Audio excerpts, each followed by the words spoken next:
రోజు విపిఆర్ గారు తీసుకుంటున్న ప్రతి బలమైన నిర్ణయం వెనక ప్రశాంతి రెడ్డి గారి ప్రోత్సాహం అనేది 100% ఉంది. నేను ఇప్పుడు కాదు, అంతకుముందు కూడా చెప్పా.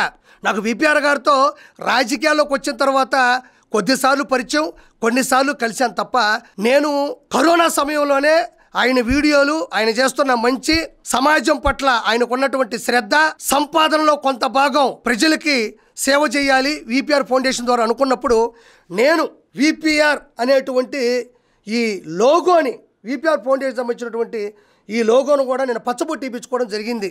నేనేం అబద్ధం చెప్పడంలే, నేను ఇప్పించుకున్నాను. రాజకీయాల్లోకి రాకముందే, ఆయన టీడీపీలోకి రాకముందే సేవా దృక్పథంతో ముందుకెళ్తున్నప్పుడే నేను ఇన్స్పైర్ అయ్యి ఇలాంటి వ్యక్తుల యొక్క పచ్చబొట్టు మనం ఏది వేసుకుంటే చూసినప్పుడల్లా మనకు సిగ్గు వస్తుంది. ఇలాంటి గొప్ప వ్యక్తులు ఇలాంటి పనులు చేస్తున్నారు, మనం కూడా ఎంతో కొంత సంపాదిస్తే ప్రజలకు చేయాలన్న ఒక మోటివేషన్తో, ఇన్స్పిరేషన్తో, ఒక సరికొత్త ఉత్సాహంతో నేను ఈ లోగో వేసుకున్నా.